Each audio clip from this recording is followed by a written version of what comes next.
Okay, so we are just about at 2 o'clock. I see many people have joined, so please complete the chat pod about your location and today's event. And with that, thank you for joining us, and I'm going to be handing it off to Dr. Karen Shakman. Thanks for attending A Practical Approach to Continuous Improvement in Education.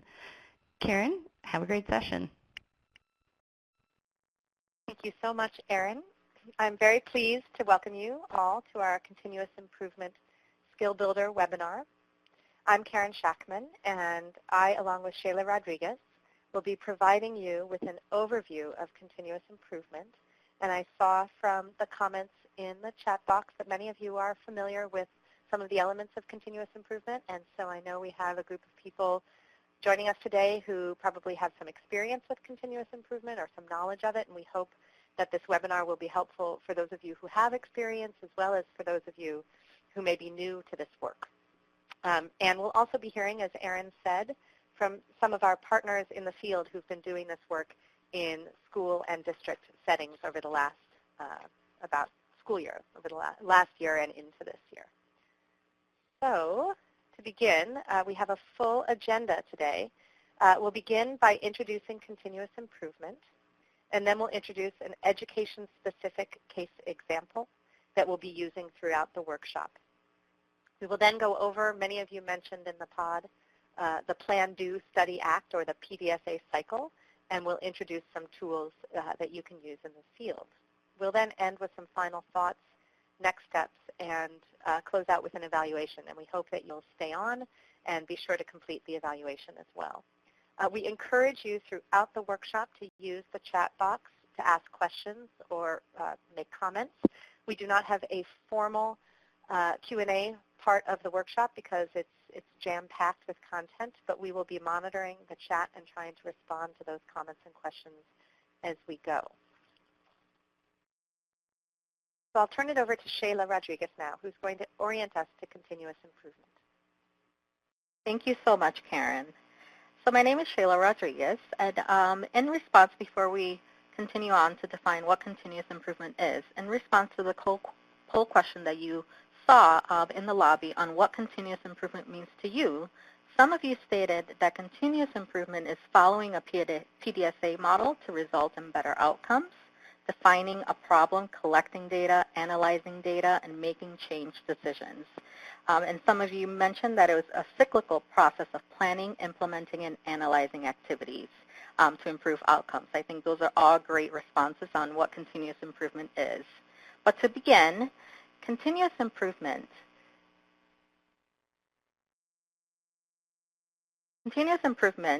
basically is a process of addressing a specific problem by utilizing iterative cycles to test changes, which guide the development, revision, and fine-tuning of a tool, process, or initiative.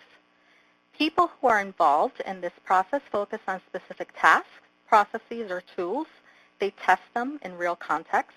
They study this process, and then they make decisions based on what they learned from the change cycle. It also allows you to collect data on those processes and outcomes, resulting in data that will drive decisions. So now we're going to actually show you a short animated whiteboard video clip on quality improvement in healthcare. Oftentimes, in healthcare, it is known as quality improvement, but in education, it's come to be called continuous improvement.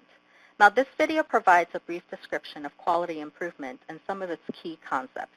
Dr. Mike Evans, who's a professor of family medicine and public health at the University of Toronto, and the creator of this video, presents a brief history of quality improvement and the model for improvement.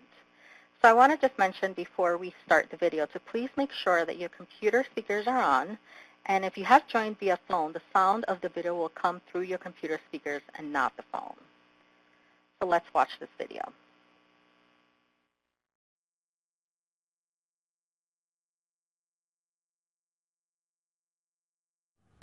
Hi, I'm Dr. Mike Evans, and today's talk is on quality improvement, or Hi, I'm Dr. Mike Evans, and today's talk is on quality improvement, or QI, in healthcare. So I suppose the first question is, why should you or I care about quality improvement? I mean, to be honest, it sounds a bit boring. Something a CEO would have on her or his corporate objectives. But actually, if you dig a little deeper, it's pretty cool. Maybe more of a philosophy or an attitude about how to make something better. And now that I think about it, it's really the attitude I'm looking for in my patients. The ability and desire to tweak their habits, seeing if this change improves their life, and if it does, to try and make it standard practice. You see, for my patients to make these changes requires skills, but it's also an outlook, the humility and self-awareness to say, I've got room for improvement. The ability to gather better approaches, try them on and see if they work, and then adapt them until they do.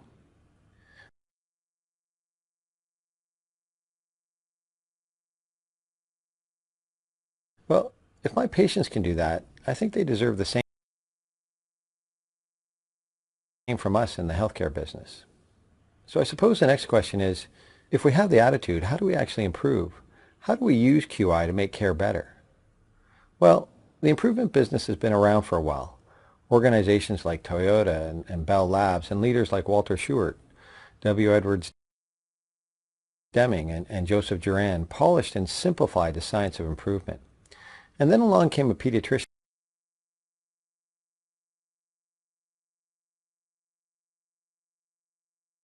named Don Berwick, and he wondered if we could translate the science of building better cars or electronics to healthcare. Dr. Berwick also wondered if there were lessons about systems we could learn from the kids he saw in his clinic. The systems thinker is a perpetually curious person who never thinks they have the whole answer, but is always willing to know what the next step to take is.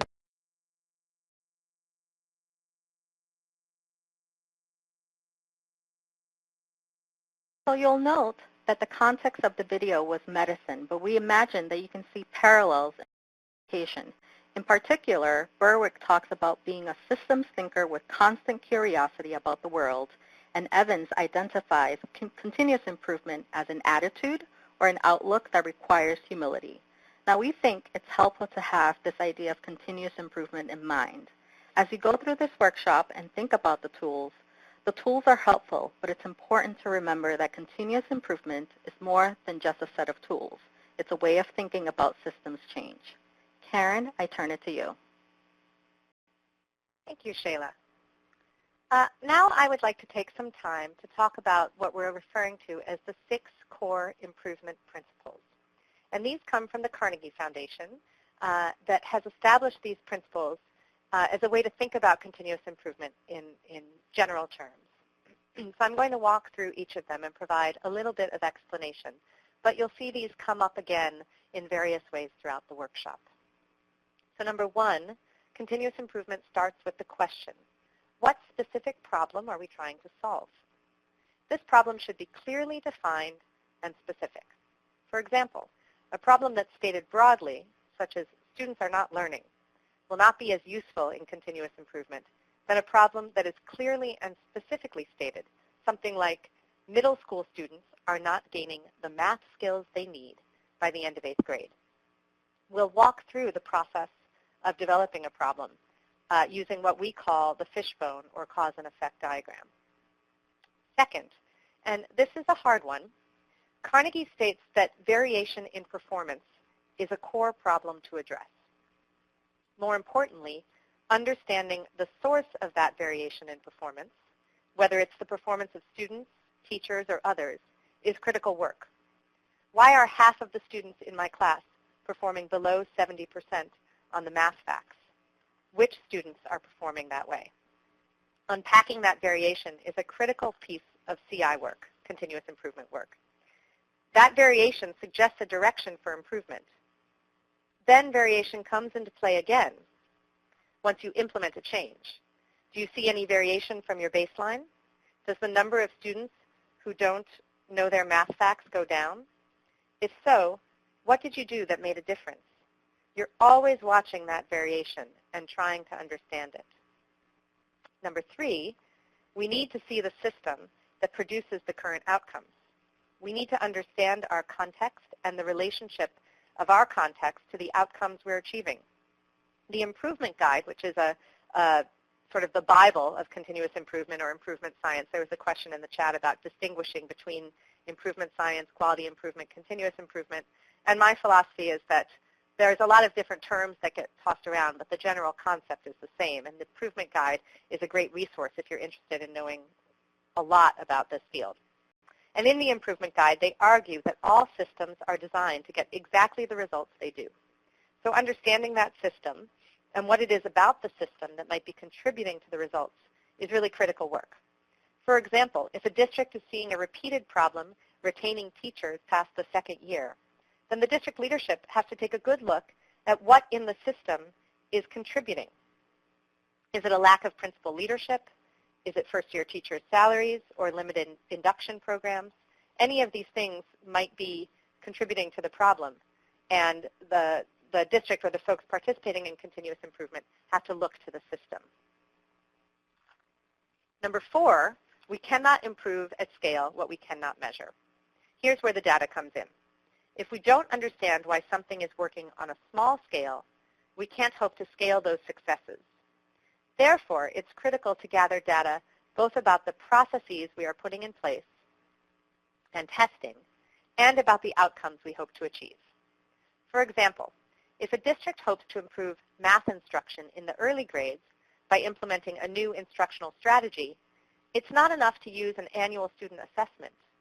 We also have to capture data about what's happening during math instructional time, what teachers and students are doing, and with that information, we can scale successes. 5th, continuous improvement is disciplined inquiry. It's not enough to just have the idea that something will work and give it a try. It's a systematic and disciplined approach that requires some rigor and leadership to see it through. And this workshop will introduce you to some of those tools and processes that make it that kind of systematic inquiry. Finally, Carnegie encourages this work to be done collectively. We will argue throughout the workshop about the importance of the group who comes together to work on this, rather than having a top-down imposition of a change. And Carnegie suggests that the impact of this work can be enhanced even further by engaging in what they call networked improvement communities, made up of diverse entities with a common problem to solve. Carnegie has engaged networks of organizations interested in addressing a common educational issue, such as college pathways, and involved institutes of higher ed across a region or across the states to participate together. We would encourage you to think about others in your own universe who share common issues and problems, and whether you might consider connecting around one of these common problems. I will now turn it over to Sheila, who's going to orient you to what we call the model for improvement. Thank you so much, Karen. So there are 3 essential questions that guide the continuous improvement process, and these are known as the model for improvement. The first question is, what problem are we trying to solve? The intention here is on clearly articulating a problem or issue that requires attention. In defining the problem, one identifies the aim or objective that you intend to accomplish through this process.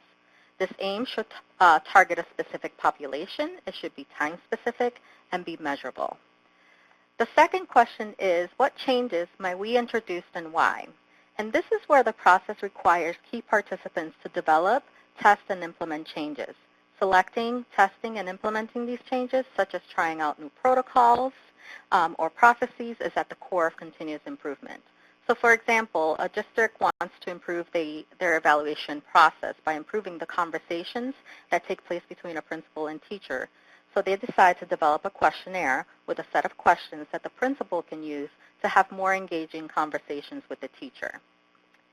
Now the third question is, how will we know that a change is an actual improvement? Now this is where you examine whether the change you tested out in fact addressed the problem and made some meaningful improvement.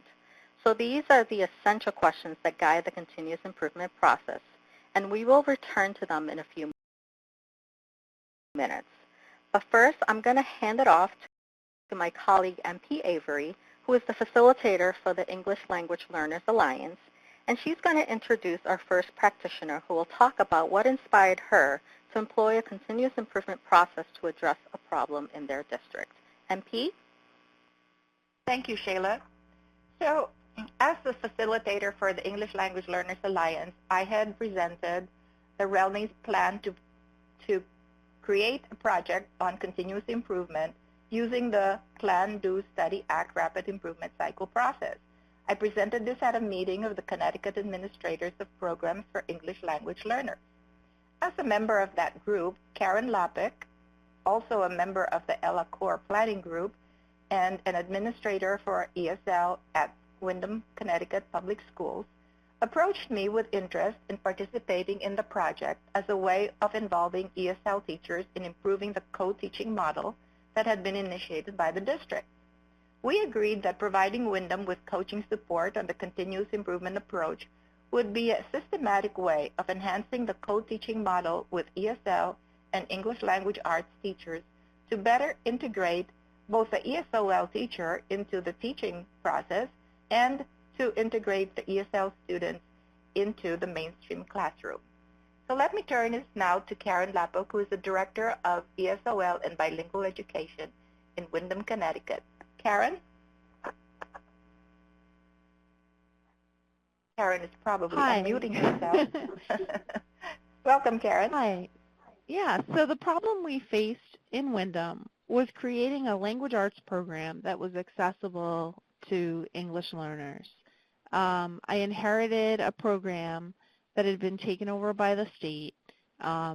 Transitional bilingual education had been dismantled, and a co-teaching model had been put in place. The co-teaching was impacted by teacher turnover, the programmatic changes, and both ESOL and language arts teachers were frustrated in how it was moving forward or not moving forward. I was familiar with the REL, as MP said, through the work I've done with various groups in Connecticut. And I thought this might be a way, continuous improvement might be a way to create buy-in among my teachers, and also to promote the expertise of the ESOL teachers that I had, who'd done the work for years, and they were working with many newer English language arts teachers. So that's how we got involved. Thank you, Karen. And just to let you know what actually happened, so as Karen mentioned, the problem was how to integrate the ESOL teachers in a much better way into the instruction that was happening in the classroom, and not just being relegated to work only with the ESL teachers. Because as a result of that, the ESL students also tended to be less engaged. So the project was, the PDSA problem that we designed was both to integrate teachers into the ESOL teachers into the general ed classroom, and also increase the active participation of the ESL students in the work that was going on in the classroom. So that's how we started the work in Windham, Connecticut. And let me turn this over now to Sheila Rodriguez. Thank you so much, MP and Karen. So let's move on. So drawing on some of the aspects of Karen Lapik's story in Windham, we actually developed a case that builds off on that challenge. Now, you should all have the workbook, either because you downloaded it from the registration page or because we sent it to you by email. And we hope that you have read the case example, which is on page 11 of your workbook. If you have not done already, you can download the workbook now, and it should be at the bottom of your screen. So assuming that you have read the case, here is a brief review of the case. So the case is about a school district that has experienced an increase in the number of English learners. Most teachers have no formal training in teaching English learner students, and the district has hired ESL teachers to provide support to general education teachers at every level. Now, teachers have noticed that English learner students display limited engagement, and this is where you would see that variation that Karen talked about in terms of student engagement and English learner students not performing on par with their peers. Now, the district has implemented some team teaching between the general education teachers and the ESL teachers. However, in the past, the ESL teachers have not been part of the planning and implementation of the classroom curriculum, and were often just relegated to the back of the class with the English learner students. Now, we're going to ask you now to work on this, and so we are going to do our first activity. And what we want you to think about is the 3 essential questions for the model for improvement and the English learner student case. Here are the 3 questions. And we have already answered the second question for you, which is actually on page 12 of the workbook, where it states that the district has introduced the change as a protocol or planning tool to support planning for the team teaching model. So now we want you to consider the other 2 questions. And so we're going to have you do an activity, and basically the 2 questions that we want you to focus on is what is the specific problem that this district is trying to solve? And knowing what the proposed change is, how will we know that it changes an actual improvement? And so we're going to have you take these 2 polls that's up on your screen.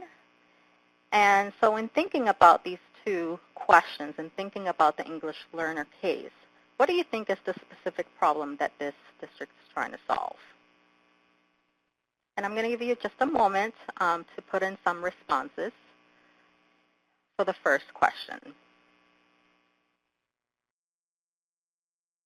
So I see that multiple people are answering.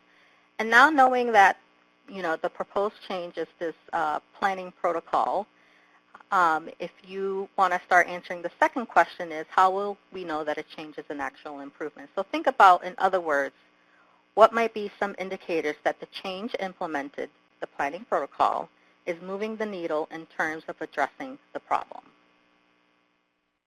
I'm going to give you a few moments here to answer these 2 questions regarding the English learner case. We see here that people are stating that the specific problem is increasing engagement in general education classes by ESOL students, engagement and collaboration between teachers. Also, specific problems, low engagement among those English learner students. Also, they want to increase academic engagement of the EL students. This is great. We have a lot of great responses here. Now, in thinking on the third question here, how will we know the change is an actual improvement? So thinking about this planning protocol that they're going to implement, how do you think they're going to know that there's been an improvement? And here we have a couple of people are responding. And we have here there is more active participation by the English learner students in the classroom. There's maybe increased ELL scores on state and local assessments. That's a great way of knowing if there's actually an improvement made. Participation among students. Also, student engagement improves within the classroom. These are all great responses. Also creating a protocol that will identify specific indicators that have been defined by the team as improved participation is another way to see if there has been an actual improvement. Great. So now we're going to move along. This is great that everybody is engaged in this and participating in this. And so you're also going to see that in your workbook that you're also invited to come up with your own problem and think about it as we work through this webinar or even later when you return to the materials. But for now, I think we're going to move on, and I'm going to turn it over to Karen. Karen? Thank you. What a great set of ideas there that people presented. And again, I think a question was raised in the chat that I think is helpful to call out, which is, well, it was raised as a sort of a question to be asked about the context. And my colleague MP reminded folks in the chat that it's really important to start with defining the problem and stating it as a problem. And something that we've said in our work in the field is that we think it's hard sometimes for people, especially in education, to sit with the problem, but that's a really important part of the continuous improvement process is really to define the problem. So we encourage you to think about each of these questions and not skip over them. These questions will guide our discussion, and it's important to spend time with each of the questions. So I just wanted to thank MP for calling that out. So now many of you in the chat made reference to the PDSA, or Plan, Do, Study, Act cycle. And I'd like to start our presentation of the Plan, Do, Study, Act cycle, which will be something that we'll talk about over the next many slides, over several minutes of the workshop, because it's a central part of the continuous improvement process. It is one of several approaches that teams could use to engage in cycles of continuous improvement. And while there are other approaches, this process is one that we think you will find accessible and familiar to your own work. However, while we probably do this kind of cycle informally all the time, the task of continuous improvement is to engage in this work, in this cycle, formally, systematically, and repeatedly. So there are 4 phases, and the first is the plan phase. And in the plan phase, the team clarifies the problem and the aim for the cycle of improvement. During this step, the team will also define both what they intend to test, such as developing or refining a protocol or tool, and the metrics or measures for assessing whether they have met their aim, including both process and outcome measures. Here is where they ask, what will happen if we try something different? Tools such as the cause and effect, or what we call the Fishbone diagram, and the driver diagram are very useful here, and we'll be introducing them in the next few minutes. During the do phase, the team implements the change, they try it, and they collect data. During the study phase, participants examine the data together and consider the extent to which the change is addressing the specific aims or targets for the cycle. Here they ask, did it work? For example, is the implementation of a new planning protocol being used by all middle school English language arts and ESL teacher teams? Is the data also showing increased engagement of EL students? Many of the examples that you brought up during that last activity would be the kinds of things you would look for here. And finally, there's the act phase. And during the act phase, all that learning that was generated by engaging in the process, by doing the work and collecting and looking at data together, all of that is synthesized, and then some decisions are made. Here is where they decide what next. For example, is another PDSA cycle called for with more teachers or students in a different context? Are there changes to the protocol? Should the tool be scaled up to other grades or subject areas? All of these kinds of questions get answered at this. And to really address the problem, you would have to engage in this PDSA cycle. Now, we pose this question here. Can you think of examples from daily life in which you engage in PDSA cycles? So before we move on, let's think about our lives and all the ways we engage in PDSA in our regular life. So for example, we're stuck in the snow, and we need to figure out how to get our car out. So we might try several strategies. We might try digging it out, putting down sand, driving backwards and forwards. When we're trying to get our baby to try a new food, we might try hiding the food in applesauce, or using an airplane noise to distract the child and get the peas into her mouth. And many other ways we employ these strategies every day to make some kind of change. And this is just a reminder here that we engage in these kind of iterative cycles every day.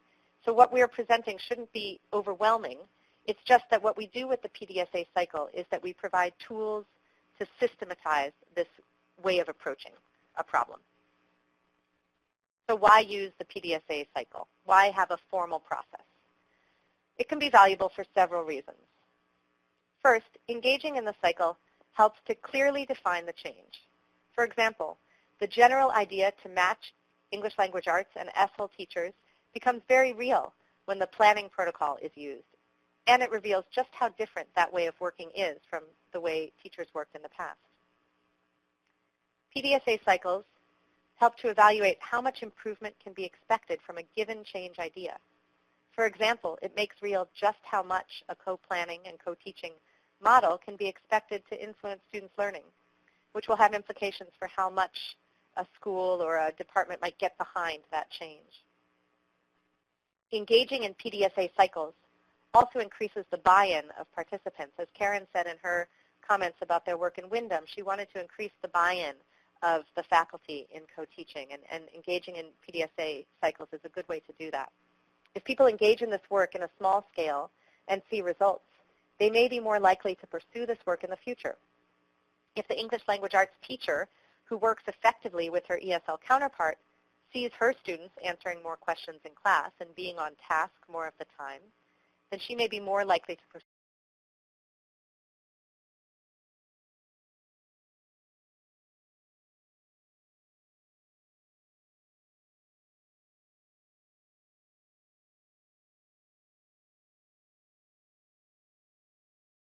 pursue this change? And kind of change yield results without the other, or are they needed together?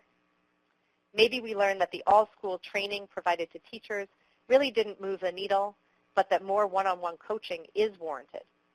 Or we learned that other levels of the system are needed, such as central office, to really make this kind of co-teaching model work. Again, engaging in PDSA cycles helps to disentangle the different elements of a change and determine what might be making the most difference. Just a note here that if you're following along in your workbook, that we have on page 14 a planning chart that provides guidance on sort of what happens at each stage of the PDSA cycle. We're going to walk through each of these phases, and you'll see up in the corner a little pie piece for plan. And we would start, obviously, with the plan phase of the PDSA cycle. But very first, before we get into what's an essential piece of the planning phase, which is defining the problem and the change to be tested, a few words to the wise about how to approach this work in general. You should really start small, specific, and discrete in what you attempt to test through your PDSA cycle. A PDSA cycle can really be as small as trying out a new morning greeting in your classroom or implementing a new meeting protocol during a regular team meeting. It doesn't have to be a big change, and in fact, it really shouldn't be. Think about small, specific, and discrete changes that can be implemented, tested, and studied, and pretty much have the understanding that nothing is really too small. It's important also, and we've said this and we'll say it again, that a team is engaged in this work.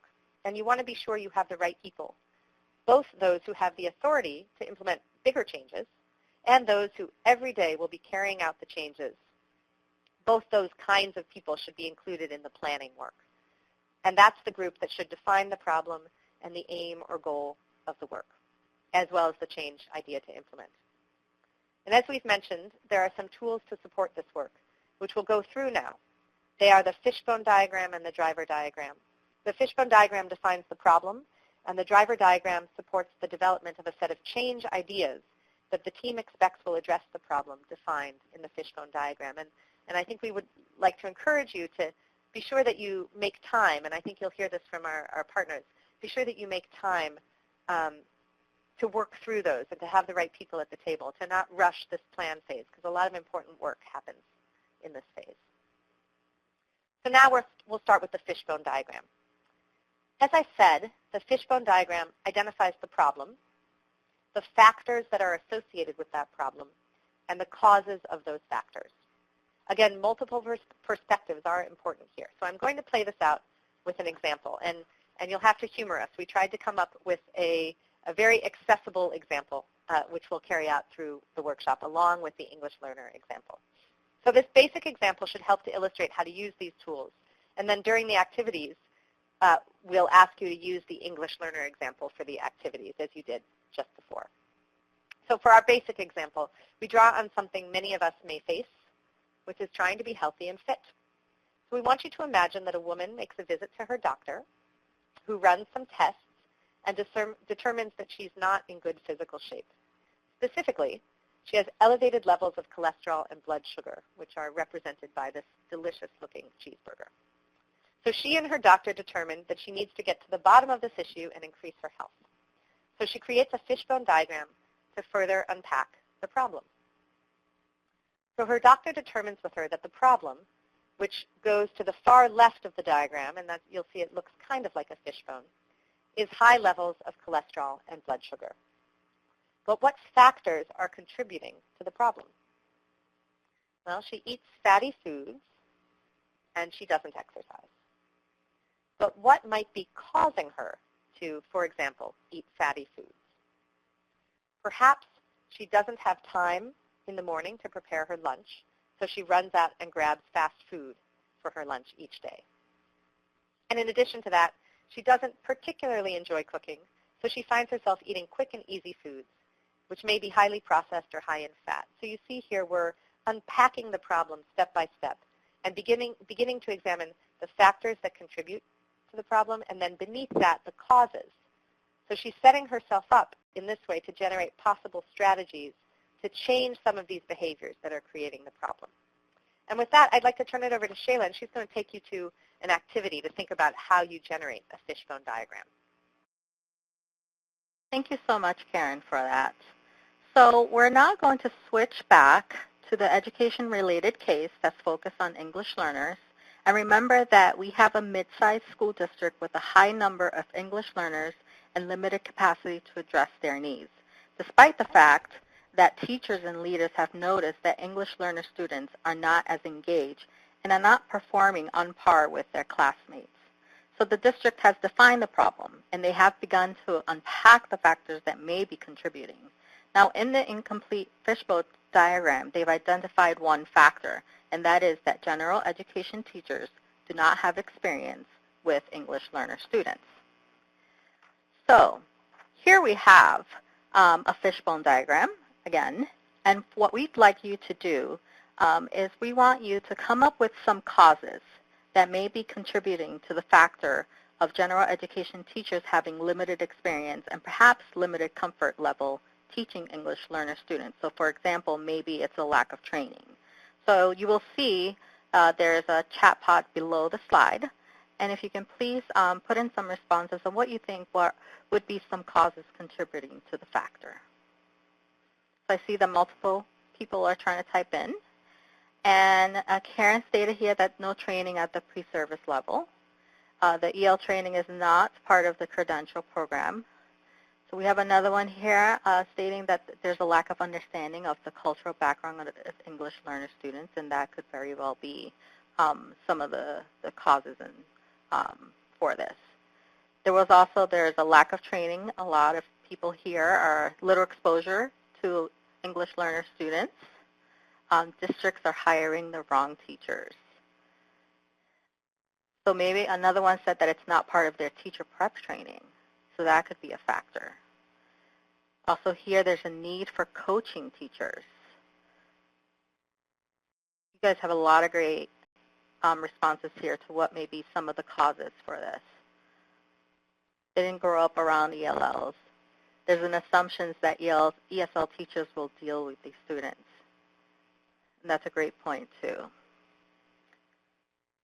And I really like the way that folks are being generative here about a whole range of potential causes that might be contributing to this. And again, the thing to think about is that when you would do this kind of fishbone diagram, and people should continue to type in, the idea would be to have multiple perspectives here so that you could generate as many ideas as possible. Not that you would necessarily be able to address all of them through your continuous improvement, but that you would generate as many ideas as possible so that all the assumptions are on the table, and then you can select kind of where you go from here. Great. So we'll give you another moment here to respond before I hand it off to Karen. And so here we have others saying many students do not have access to the resources of exposure. We need more research, yes, on instructional practices that are effective with these students. That's definitely a need and definitely a cause to this. There's a comfort level in lecture style in teaching and discomfort in multiple approaches to assisting English learner students. Thank you. You guys have been really great with this. So I think what we're going to do is we're going to move on, and I'm going to hand it off to Karen, who is now going to be talking about driver diagrams. Karen? Thank you, Sheila. So you can see how that activity gives you a sense of how fishbone diagrams can really help to generate a full range of possible issues that could be addressed. And again, that's not to say that they will all be addressed through the continuous improvement process. When I did work with one of the districts, they generated a lot of potential issues that they knew they weren't going to address, but it was important to kind of get them all out on the table, and that's what the fishbone diagram can do. Again, a useful tool for generating the problem and related factors that are contributing to the problem. So again, like unpacking it, like peeling the onion, getting down to what are some of the causes contributing to the problem. And with that, a driver diagram is another useful tool that really essentially flips the fishbone diagram on its head. So the fishbone diagram addresses the problem, and the driver diagram uses that fishbone diagram as a starting point to help define the overall aim or goal, which is in essence a restatement of the problem in the affirmative. So if the problem is having high levels of cholesterol or being overweight, as in the example that we played before, then the related goal may be to lose weight and change one's diet. So you see how it's kind of a mirror of the Fishbone aim, or I'm sorry, the aim or goal that you identify in the driver diagram kind of mirrors the problem that you've identified in the Fishbone diagram. And then the driver diagram defines the key strategies or change ideas that might serve to address the problem and achieve the defined aim. So in this way, the driver diagram establishes a set of logical, smaller, and more tangible goals and supports the selection of specific actions or changes to be tried and tested. It's also a helpful graphic representation of the work the group does together to define the appropriate actions to take and how they relate to the aim or goal to be achieved. And again, if you're following along in your workbook, periodically you'll see on the slides. Here we're on page 18. So a little bit about the elements of the driver diagram. There are essentially 4 elements to a driver diagram. So where the Fishbone diagram defined a problem, the driver diagram determines an aim or goal for the work. This represents the overall vision and what you're striving for. And it can be specific or stated broadly based on the context. I've seen driver diagrams that do both. Then the primary drivers and the secondary drivers further define the ways to address the problem. The primary drivers are the factors that are expected to have some impact on the aim. And the secondary drivers are more specific leverage points that impact those primary drivers. And if you're sitting here thinking, what? We're going to show you an example and then have you work with it, a different example. So they're the change ideas, finally. And they're the interventions or work practices that are predicted to impact the secondary drivers. They're what you will ultimately, from the change ideas, you identify something that you will test through your PDSA cycle. And you'll notice as you move along down the diagram and you move from the aims to the change ideas, you get more focused on actions to be taken. So I'm going to walk you through this in the next slide, again with our example of the woman who's aiming to increase her health. And then you'll try it again with the English learner example. So remember that our friend's problem was elevated cholesterol and blood sugar. What can she do to address the problem? First, she establishes her aim or goal, and we've put it here to lose 15 pounds in 3 months. That's a specific aim or goal that she's defined. And then the drivers she generates are actually connected to the causes she identified in her Fishbone diagram. So where one factor in the Fishbone diagram was that she did not exercise, in the driver diagram, that's, again, turned on its head to become a primary driver.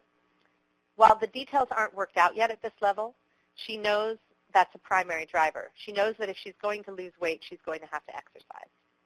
Note that there are several primary drivers. One alone might not be sufficient, but in combination, they're expected to have the desired impact, expected to affect her aim or goal or achieve her aim or goal. Then her secondary drivers unpack the primary drivers to consider the key levers for change. So take the exercise example. Perhaps she doesn't have access to exercise because she doesn't have a gym to attend or a class to take. Or perhaps she hates to exercise alone, so a lever related to exercise might be to increase her social supports for exercise.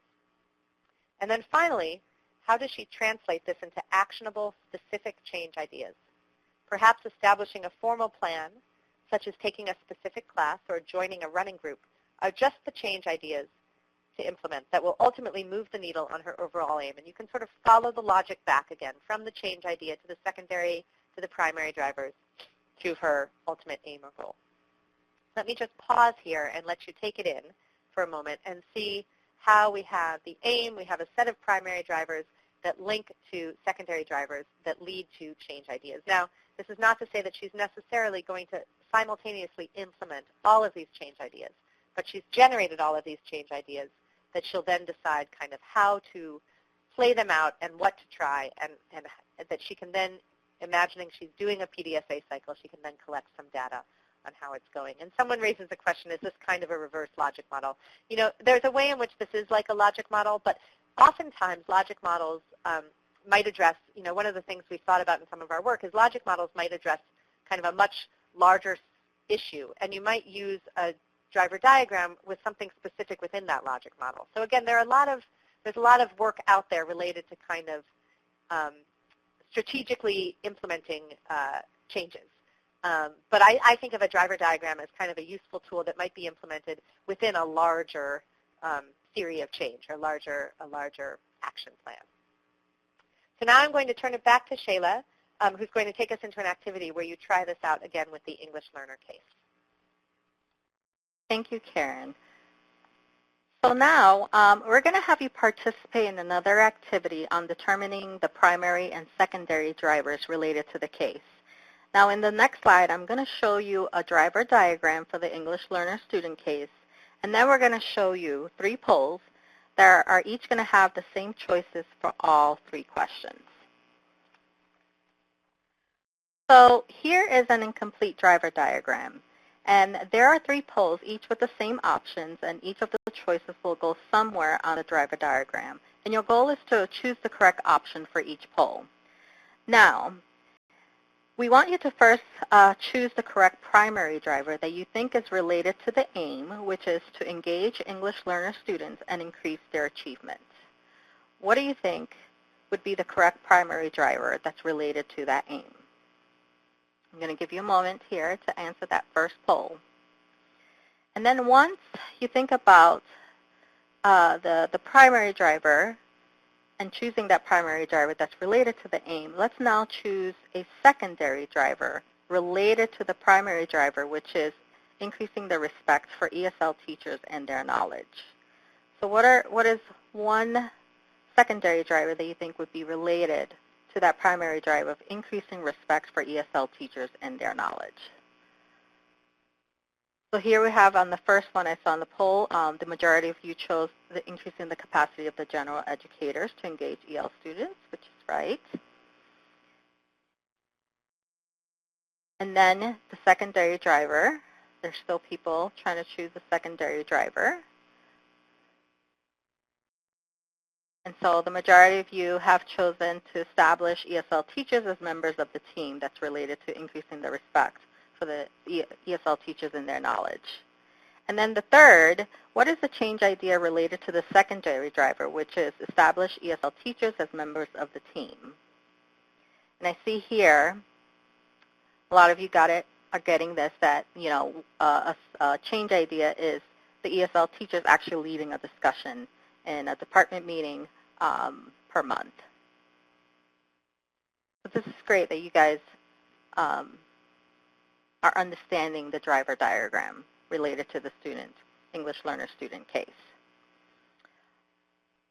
Great, so we can move on. Thank you so much for your participation in this.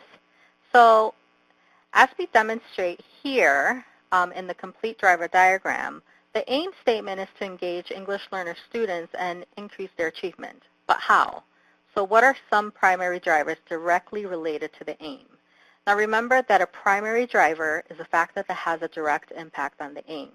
So increasing the capacity of general education teachers with English learner students, while not yet indicating how to do that, it's certainly critical to improving English learner student engagement and achievement.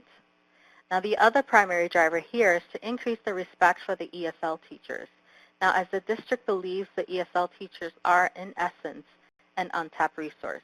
So what is the secondary driver, which would be a critical leverage point for increasing respect, to establish them as more formally members of the team so they'll be called on as a resource and engage in planning curriculum and strategies. Then how does the district actually address the aim? What specific strategies or processes might have an influence? And these are the change ideas. Now you'll see one highlighted here. The change is to have ESL teachers lead discussions in department meetings to elevate their status and help promote them as colleagues and peers. Note that in building a driver diagram, we go from more general to more specific. It's a logical progression from the most general aim to a specific practice. So now, once we've done all of this planning, you'll know that in the corner of this slide that we are transitioning to the third phase of the cycle. Now, once we've done all this planning and we're implementing a change idea, we'll need to be collecting all kinds of data. Now, related both to the outcomes and processes so we can study the data and make decisions about what worked, what didn't, and what needs to be modified. And so this is where measurement comes in. And so I'm going to talk a little bit about measurement for improvement. So measurement for improvement is generally intended to focus on a relatively small set of change ideas that may be implemented, studied, and refined. Now, rather than advancing generalizable theory, measurement for improvement is focused on testing out a working theory of change in a particular context. In short, measurement for improvement identifies which problems or opportunities for improvement exist within the system, generates baseline data for the purpose of assessing improvements, gathers data related to improvements from the baseline, and gathers data about the processes employed. So, the Carnegie Foundation has come up with this term practical measures to refer to the kinds of measures they recommend for continuous improvement. And these are measures that should be embedded in the regular work of practitioners in the process of teaching or learning. Now, it should not pull them away from their work or take them too much time. They should be captured frequently so that the data can inform changes on a continuous basis. Now, you don't want to wait until the end of the semester to know what worked and what didn't. You want indicators of how a change is working all along, so that way you can make revisions, changes, and tweaks as you go. And these measures should be accessible to practitioners who will administer them and who will use the results to make decisions. So a few suggestions here is to implementing practical measures is to plan data collection to align with the daily reality of practitioners, to collect data that is relevant and useful to the practitioners, and then consider if the relevant data is already being collected. So what we're going to do now is I'm going to use the health example, again, that Karen talked about before, to think about how a driver diagram can be useful in generating appropriate measures, both related to the outcomes of interest, which is identified here in the aim statement, and then related to the processes, which is identified in the drivers and change ideas. So remember that the aim here is to lose 15 pounds in 3 months. So it's fairly obvious that a measure of the patient's weight is the outcome measure of interest. But is that enough?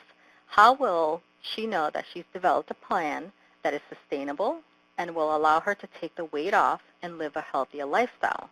And so that's where the process measure comes in. So I want to take a little pause here just to talk about what process measures are.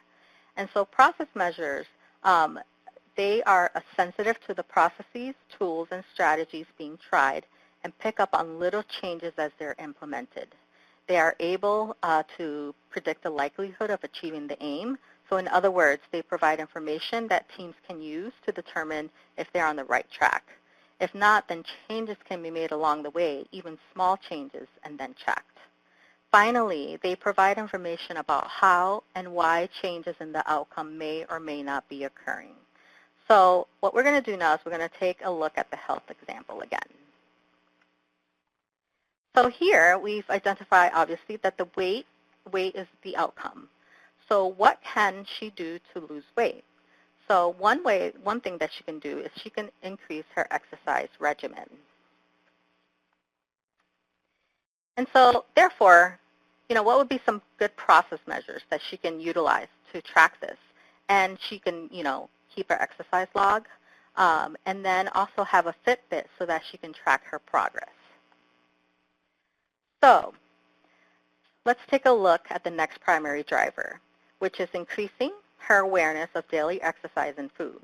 So what can she do to make sure that this is happening? What would be some good process measures? So in this one, she can actually keep a food diary and track her caloric intake so that way she can keep track of what and how much she is eating and making sure that she's making those healthy choices. So here are some examples of the types of process measures we might use in education. Daily tracking data, classroom observation data, or teacher and student logs all provide information about what's happening in the classroom, who is participating, how often, when, and how. It can also be helpful to track counts of students related to specific activities, especially if you're looking at engagement. And finally, simple and quick assessments such as do-nows or entry and exit tickets will provide quick information, but that may provide a wealth of data about how changes are playing out. Now you're going to hear a little bit from our next practitioner on the kinds of data they collect for different process measures. But first, before we go to our second practitioner testimonial, I want to turn it over to Karen. Okay, there's been lots of good questions and comments in the chat, which I'd like to turn to momentarily. But before I do, I want to talk a little bit. Remember, we've talked about the PDSA cycle. We've talked quite a bit about what happens in the plan cycle.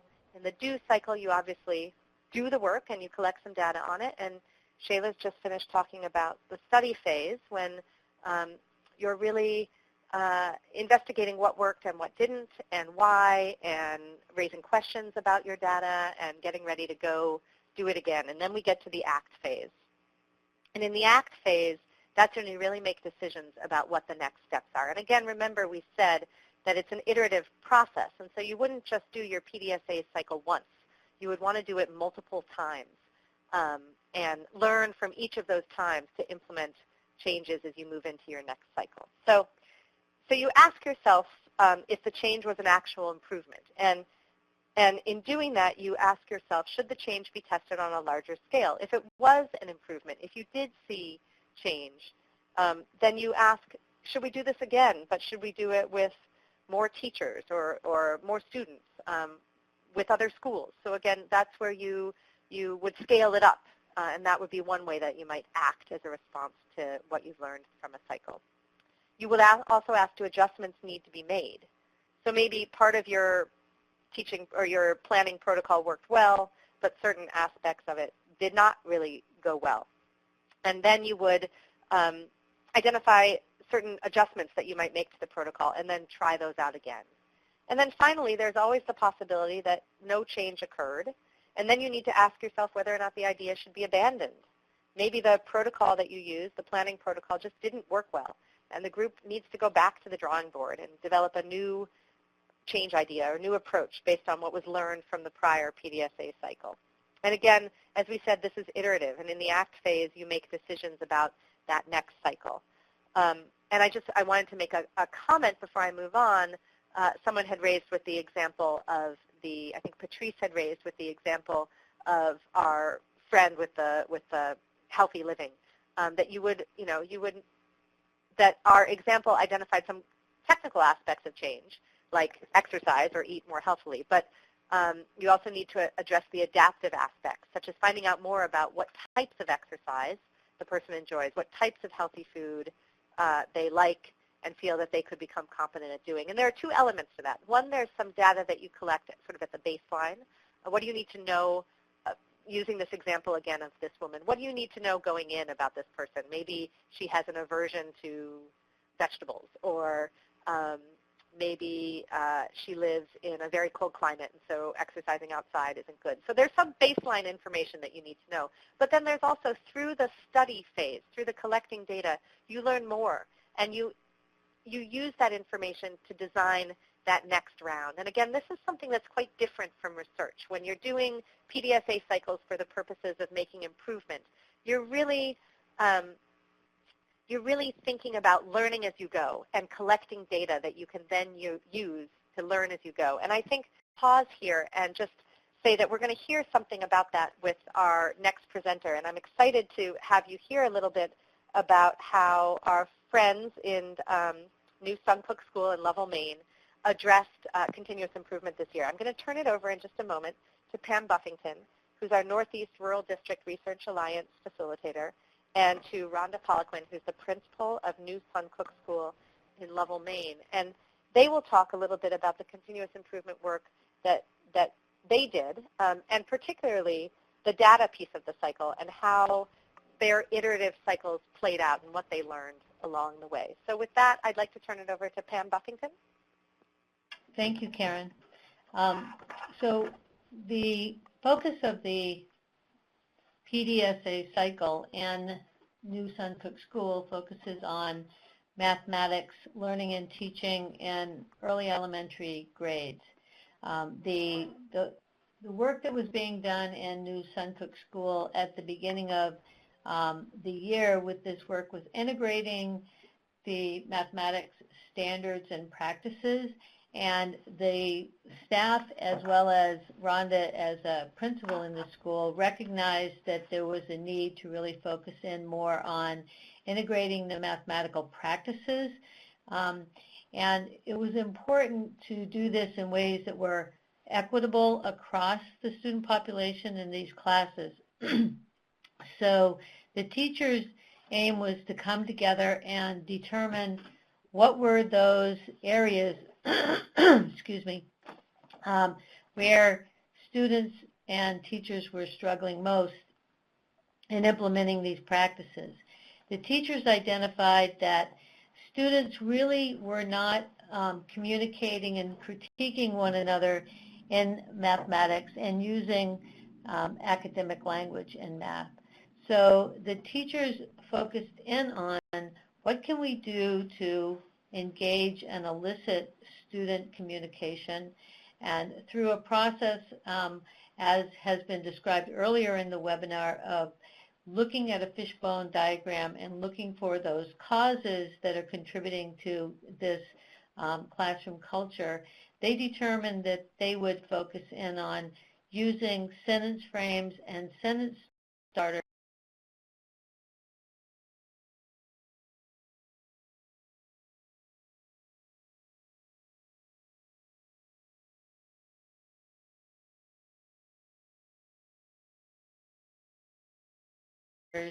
as in a mathematics classroom, and prompting students with those particular sentence frames or starters in the context of problems that were standards-based problems in their math class.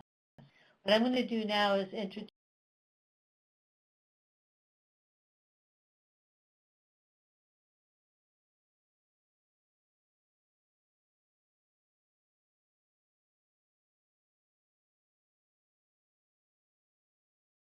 Rhonda. Thanks, Pam. Yeah. As Pam said, I would say our data collection was our greatest challenge in this project. Again, as Pam said, we were targeting oral language and student math discourse. So it was difficult to collect data about that while teachers were still teaching. Teachers tried systems of tallying. In some cases, they also used physical pieces, like giving cubes for students when they were participating. We were also for whether we had to prompt students to use the sentence starters or whether they were able to do that independently.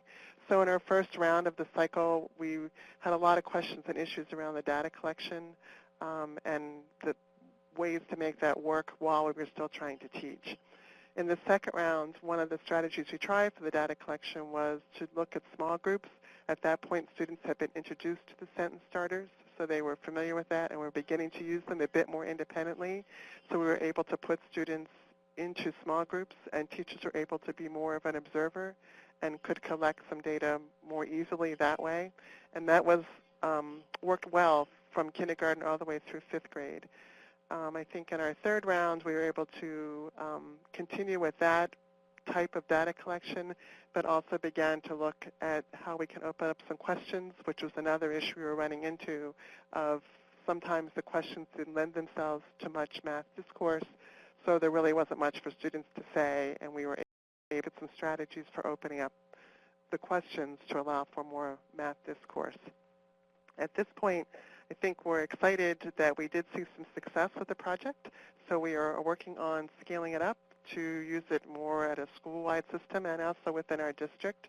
Math discourse and the math practices have been a focus for some professional development last year, so we'd like to see that some of the strategies that we talked about last year are being implemented, and we are incorporating the use of sentence starters to promote some of that.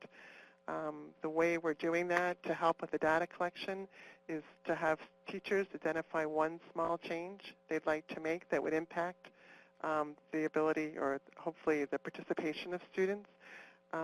And we used a rubric to help them sort of identify some different stages they might work through or some different areas they could target. And then also collecting some information about student discourse using a rubric that was developed to see if the practice is having some impact on student talk.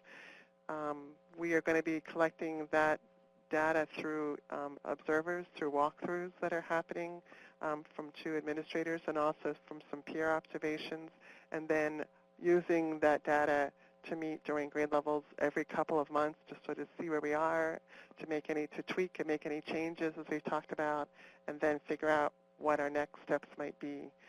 I think that the whole cycle has been really helpful for us. Usually when we implement professional development strategies, we do it and kind of talk about it, but there's no real data collection to see if it's having any impact. And we usually don't talk about as a group how we're going to tweak things to make it better or to see if we're even having any impact at all. So it's nice to be able to have the opportunity to go through the process in several cycles to see how it's working and what we might need to do to change, and to do any revamping that we might need to do along the way. Thanks, Rhonda. I just want to add a couple of things. One, that as teachers were engaged in this process and they those strategies of sentence frames and sentence starters, they found that there were times and circumstances within that implementation that they were more successful than others. So having the opportunity to come together in iterative cycles where teachers could share with one another what was most successful and where they were not as successful allowed them to then engage in additional professional learning to support refinement of the strategy. So, for example,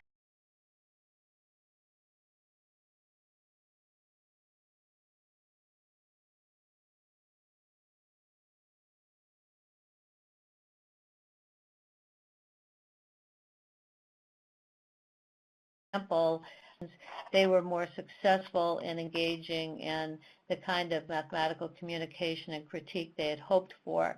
So there were opportunities provided to learn more about creating open questions, how to implement those kinds of strategies, how to differentiate based on where students were at in their process and also in terms of their learning targets. And so therefore that strategy could be refined over time because ultimately they wanted to provide not only rich math communication but also equitable engagement across all students in the classroom.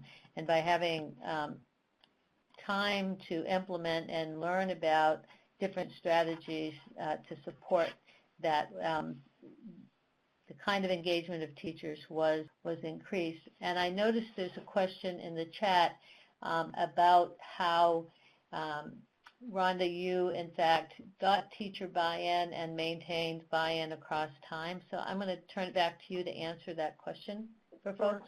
Sure. I think, again, part of our work started with just helping people become aware of the math practices and what was meant by the math practices that are outlined in the Common Core. I think we looked at, used a lot of video actually of other classrooms that's available online, and you could hear what students were saying and teachers feeling like that's not what we're hearing from our students. How can we get there? I think it was a desire. I think we kept the buy-in because teachers were seeing success with students. I think it was exciting to hear students use sentence starters like I agree with so-and-so because, and being able to reason mathematically and explain their thinking and have students agree or disagree with them was exciting for teachers to see, and I think that was the way we kept the buy-in going. It was a volunteer piece that we started as an opportunity for professional development. We've tried to offer some choice in professional development within the district, so it was a place that teachers felt they wanted more support and more help, and we were fortunate to be able to team up with Pam, who was able to provide some of that support for us, and also from the REL to provide some background with the continuous improvement model that sort of both pieces kind of came together for us at the same time. Another question that came up in the chat is the rubric could be shared more broadly, and what we can do is put the information into the chat. There are resources available through the National Council of Teachers of Mathematics around mathematics discourse, as well as adaptations that were made locally. So we'll circle back with Rhonda and with you all to get that information to you as well.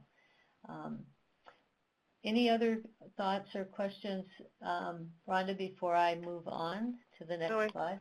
I think we're good. It's been interesting. I've been able to also work with another administrator in some of the walkthroughs and just kind of calibrating some of our data collection, which has been really helpful, and trying to do it on a more regular basis so we actually have some good data to look at. So it'll be interesting to see how that plays out because the rest of the staff that was not involved with the initial project are still learning about the process. We've done an overview, but we haven't really gone through a cycle yet, so I'll be interested to see how the whole process plays out to be able to revisit it often and talk about how it's going with some actual data to look at. Thank you very much. I'm going to hand it back to you at this point, Karen. Thank you. So before we move on, I wanted to highlight a couple of things that I hope maybe shine through in this example. One is about leadership and the idea that Rhonda, as the principal of the school, was really invested in this work and sat side by side with her teacher colleagues to look at these videos, to talk about the problem, to generate the Fishbone diagram, to think about how they might address it, to participate in the professional development. It was really, I would attribute some of the success in the district to that the role of leadership as sort of a walking hand in hand with teachers in implementing the continuous improvement project. I think that can't be stressed enough. The other thing that I think came through is that there's some content expertise that is kind of necessary. So there was the sort of infusion of some additional pedagogical content knowledge into the discussions of what problem the teachers were going to focus on and what change idea they might implement, looking at videos of practices that they might try to emulate, having Pam's content expertise around math education to support the work. So there's sort of got to be this balance of knowledge about the continuous improvement process and yet also some content knowledge related to the general focus area for the continuous improvement process. So again, both sort of need to be in place for success. And that kind of takes us to this assessing your readiness slide here, which looks at kind of what are some of the things that need to be in place to be successful with continuous improvement, whatever it is.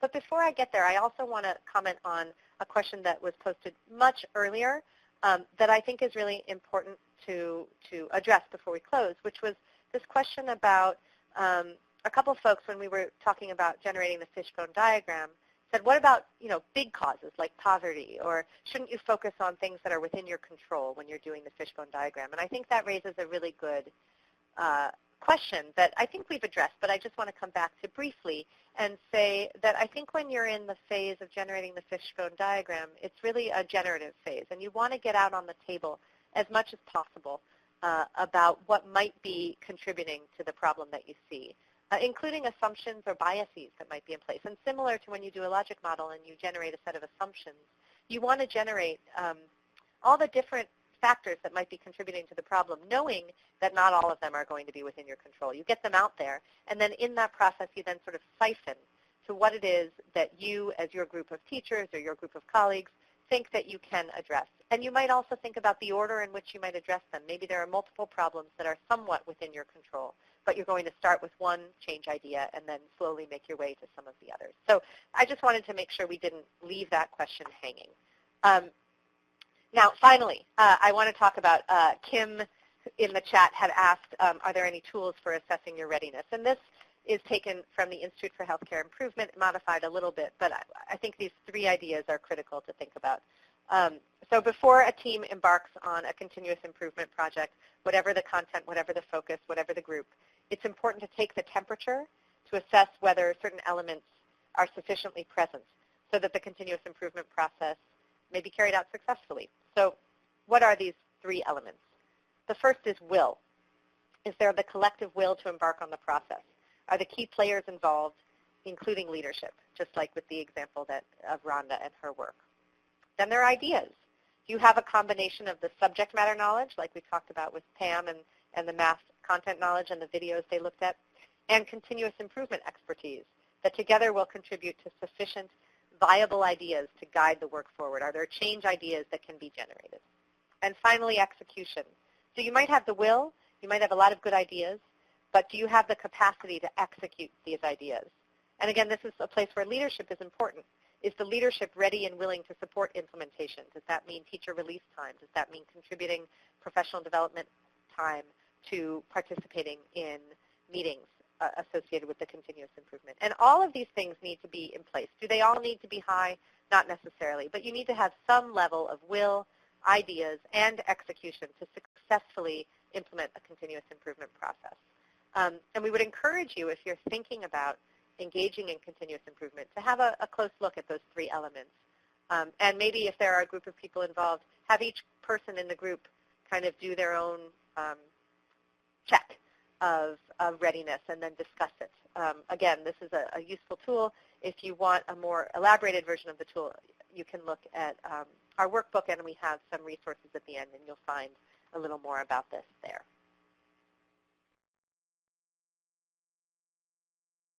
So a few final thoughts. We hope that you found this workshop valuable. We've really appreciated all the comments and questions that have been raised. Again, if you haven't yet downloaded the workbook or the slides, we encourage you to do that and spend some more time. The way we've laid out the activities in the workbook are with room for you to engage them. You can make copies of those activities and share them with your colleagues to sort of participate in it together. But with final thoughts, we just want to close with some final thoughts about continuous improvement that we hope you'll kind of carry with you. First, continuous improvement engages participants in a process that focuses on specific tasks, processes, or tools, tests them in real context, studies this process, and prompts actions based upon what they learned. So that's, in a nutshell, that's what continuous improvement is. And it relies on systematic processes, such as the PDSA cycle, to test a change in a real-world setting. So again, these tools and resources really, in a way, force people to slow down and take a step-by-step approach to making change in their local context. And with that, it promotes collaboration. So fostering the collective engagement of all participants in the change as they define the goals, develop the plan, and study the impact. That's continuous improvement really is about a collaborative effort. And it encourages practical measurement, which Sheila talked about at some length. And again, really reminding people to think about, I think in our work with the 3 districts where we did this work in the last year and continue to be engaged, the measurement part is the data collection and studying that data and talking about that data is really both the hardest part, I think, for practitioners and also the most useful for them in kind of growing their skills and helping them to kind of think about how they can use data in ways that really inform their practice on a regular basis. So we encourage people to think about engaging with practical measures, measurement that is accessible and doable by teachers and other practitioners. And we just want to encourage you to think about continuous improvement as a practical and doable approach, even for districts or schools with limited capacity and resources. In both the examples we talked about today, there were not endless resources or capacity, and yet they were able to successfully implement these processes in their schools. And I think we can all learn from this way of working, this continuous improvement approach, to improve our practice and the work that we do with and for students. And again, in final thoughts, as the video outlined in the beginning, continuous improvement is more than just a set of tools and processes. It's really an attitude, it's a way of thinking, and it's an approach to systems change that requires constant curiosity and some humility. With that, we would like to turn your attention to the survey so we can learn a little bit about how this workshop was for you. It's important to us to have your feedback so we can continuously improve our work and be sure that we are providing the field with useful tools and learn if there's anything more we can do to help all of you to implement these kinds of processes in your own context. So with that, I just want to put out our email addresses. There were many comments and questions that we could only answer in the briefest way, and we encourage you to follow up with us and send us emails. We'd be happy to respond, hear more about what you're doing, and provide our thoughts. And with that, I'm going to turn it back to my colleague, Erin, to say farewell. Thanks so much. Thanks, Karen, and thanks to all of you for joining us today. Approximately 2 to 3 weeks, you'll receive an email from us with a link to the webinar archive. Please feel free to download the slides and the workbook, and we appreciate your completion of the feedback survey. Have a great day, everyone. Thanks.